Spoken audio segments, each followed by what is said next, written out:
Good morning दोस्तों, आप सभी का आज की क्लास में जैसा कि हम लोगों ने रोमन तथा यूनान से आए हुए यात्रियों को पढ़ा था, जिसमें सिकंदर के साथ आने वाले यात्री तथा सिकंदर के ना साथ आने वाले यात्रियों को हम लोगों ने पूरी तरह से पढ़ा था। आज हम इसके आगे पढ़ेंगे। उसके आगे पहली सदी में आए हुए यात्री प्लिनी, पहली सदी में आए हुए यात्री प्लिनी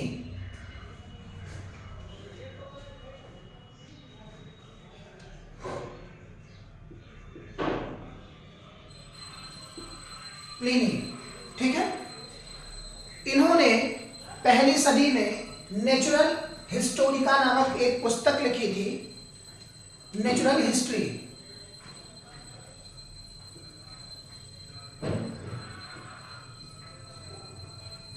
नेचुरल हिस्ट्री नामक एक पुस्तक लिखी थी। उसके बाद टालेमी आए। उसका कौन आया? टालेमी।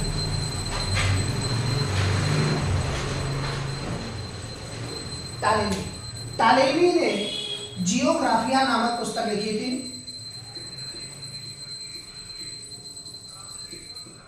जियोग्राफिया, और इसी जियोग्राफिया में इन्होंने बताया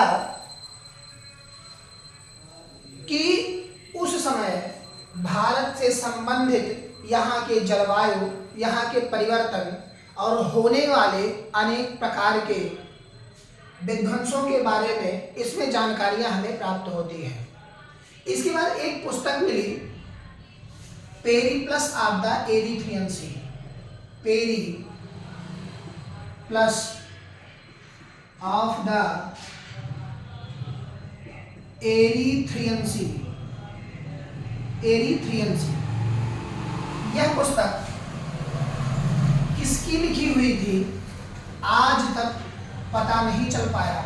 इस पुस्तक को लिखी किसने थी या लिखा किसने था? ठीक है, इसको अज्ञात व्यक्ति के नाम से जाना जाता है। अज्ञात व्यक्ति, क्योंकि इसके लेखक स्पष्ट नहीं है कि इस पुस्तक को किसने लिखा। इस पुस्तक को किसने लिखा? इसमें भारत के बारे में बहुत महत्वपूर्ण जानकारियां प्राप्त होती हैं, जैसे कि भौगोलिक तथा व्यापारिक और इससे संबंधित अनेक प्रकार की जानकारियां प्राप्त होती हैं। अनेक प्रकार की जानकारियां प्राप्त होती हैं। इसके बाद जो हमारे आते हैं वो है विदेशी यात्री। विदेशी यात्री, अब विदेशी यात्रियों को हम लोग पढ़ लेते हैं। विदेशी यात्री में फाहियान,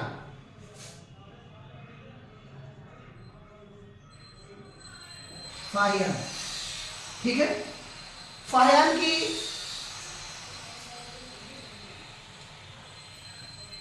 जब आया तो उस समय चंद्रगुप्त द्वितीय का शासनकाल और विक्रमादित्य की उपाधि धारण करने वाले राजा का शासनकाल उस समय भारत में था। यह 5वीं सदी में आया था। 5वीं सदी में चंद्रगुप्त द्वितीय विक्रमादित्य के शासनकाल में यह भारत आया। इसने भारतीय समाज, यहाँ की संस्कृति तथा आर्थिक स्थिति पर तीनों प्रकार से इसने प्रकाश डालने का कार्य किया है। फाहियान ने यहाँ की आर्थिक स्थिति, भारतीय समाज तथा यहाँ की संस्कृति, यानी कि यहाँ की संस्कृति पर पूर्ण रूप से प्रकाश डालने का कार्य इस फाह्यान ने किया था। इसके बाद आते हैं हेनसांग।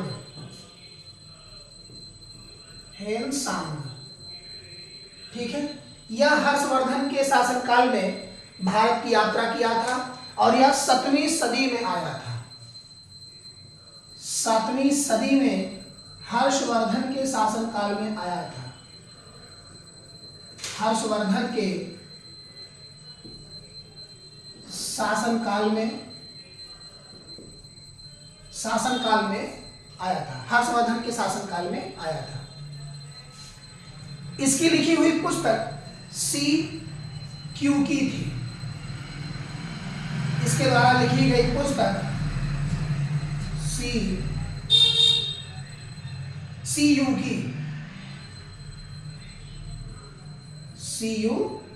की इसकी लिखी हुई पुस्तक का नाम था। ठीक है, उसके बाद आए इतसिंह।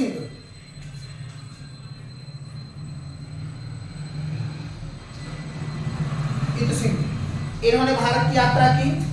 यह भी 7वीं सदी के ही शासनकाल में आने वाले यात्री थे, यानी कि ये भी कब आए? 7वीं सदी में। ठीक है, और आने के बाद तत्काल में नालंदा विश्वविद्यालय, विक्रमशिला विश्वविद्यालय तथा अपने समय के, उस समय के जो भी भारत में व्यवस्थागत स्थिति थी उसका वर्णन इन्होंने किया। ठीक है, नालंदा विश्वविद्यालय तथा तक्षशिला विश्वविद्यालय, तक्षशिला विश्वविद्यालय, विक्रमशिला विश्वविद्यालय,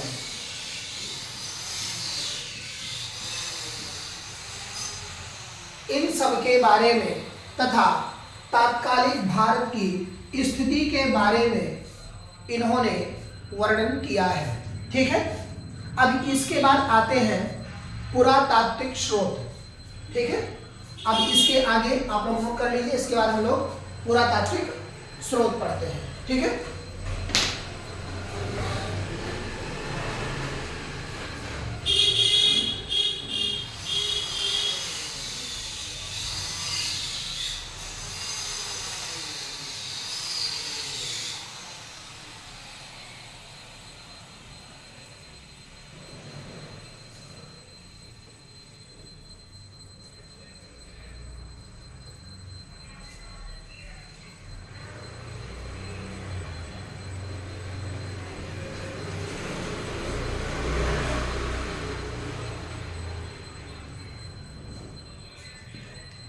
पुरातात्विक स्रोत।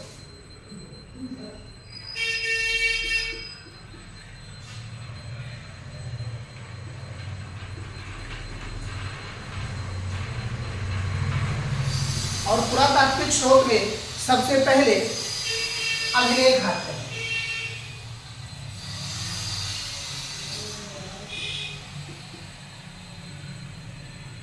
अभिलेख, ठीक है, अभिलेखों का जन्मदाता उस समय तत्काल में यूनानियों को माना जाता था, क्योंकि जब अशोक ने अपने ही शासनकाल में अनेक प्रकार के अभिलेख, शिलालेख को लिखवाया तो इन्होंने भी उन्हीं से ही सीखा था, यानी कहा जाए कि उसके कॉपी और पेस्ट किए थे। ठीक है, तो क्या हुआ कि सबसे प्राचीन या भारतीय अभिलेखों में मध्य एशिया के बोगज कोई से प्राप्त अभिलेख है, जो कि सबसे प्राचीन माना जाता है। ठीक है, मध्य एशिया से बोगज कोई नामक स्थान से प्राप्त अभिलेख सबसे प्राचीन है। बोगज कोई से प्राप्त अभिलेख सबसे प्राचीन है। इस पर वैदिक देवता मित्र वरुण, इंद्र और नाशत्य के नाम लिखे हुए मिले हैं। ठीक है, यानी कि अगर हम देवताओं की बात करते हैं तो इस पर देवता के नाम मिले हुए हैं और उन देवताओं में जो थे वह है मित्र, और मित्र के बाद है वरुण, देवराज इंद्र और नासत्य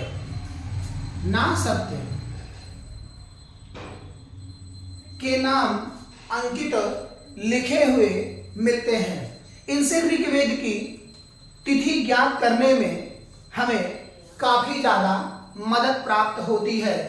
जैसा कि प्राचीन काल में हम देखेंगे तो हमारे पास ऐसी कोई भी साक्ष्य मौजूद नहीं था जिनके कारण हम ऐतिहासिक कालखंड के समय का पता लगा सकें। लेकिन जब भारत में सिकंदर का आक्रमण हुआ तो उस समय उनके साथ जब उनके गुरु आए तो उससे जाकर के पता चला कि उस समय कि 323 ईसा पूर्व में ही सिकंदर का आक्रमण भारत पर हुआ था। ठीक है, सबसे प्राचीन अभिलेखों में अशोक के हैं जो लगभग 300 ईसा पूर्व के बताए जाते हैं।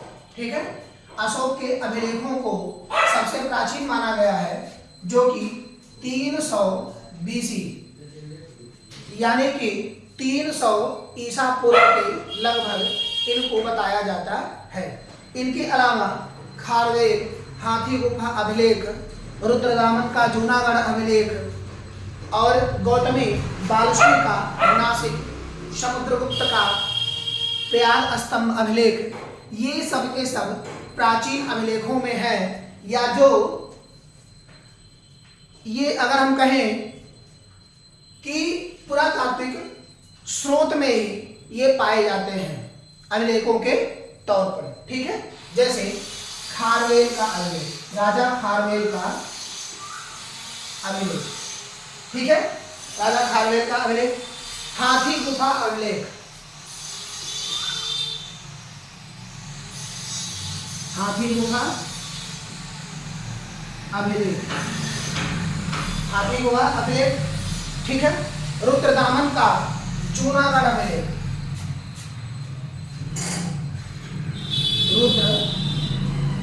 रुद्रदामन का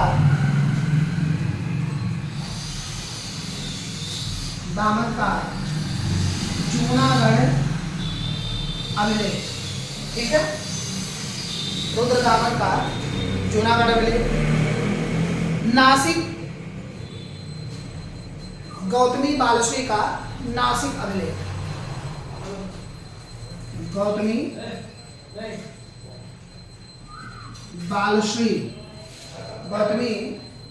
बालश्री का नासिक अभिलेख, नासिक अभिलेख। ठीक है, नासिक अभिलेख। समुद्रगुप्त का प्रयाग स्तंभ अभिलेख,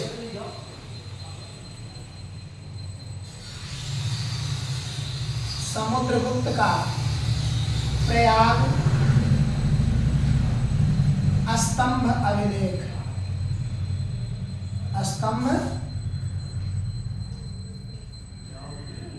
अभिलेख, स्तंभ अभिलेख।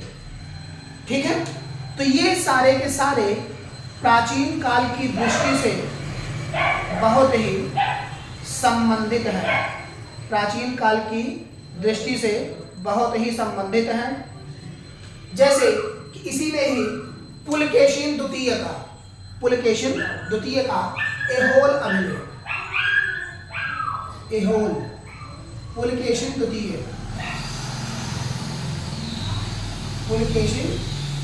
द्वितीय का एहोल अभिलेख। ठीक है, भीतरी स्तंभ लेख, मालवा नरेश यशोवर्धन का अभिलेख। ठीक है, मंदसौर अभिलेख, ये सारे के सारे प्राचीन काल की स्थितियों से सबसे महत्वपूर्ण है। ठीक है, तो आज के लिए इतना ही, बाकी के क्लास हम लोग कल पढ़ेंगे। और आप सभी लोग ज़्यादा से ज़्यादा हमारे चैनल से जरूर जुड़ें और सब्सक्राइब करना ना भूलें। कल हम लोग सिक्का तथा प्रागैतिहासिक काल में हम लोग प्रवेश करेंगे। ठीक है, धन्यवाद।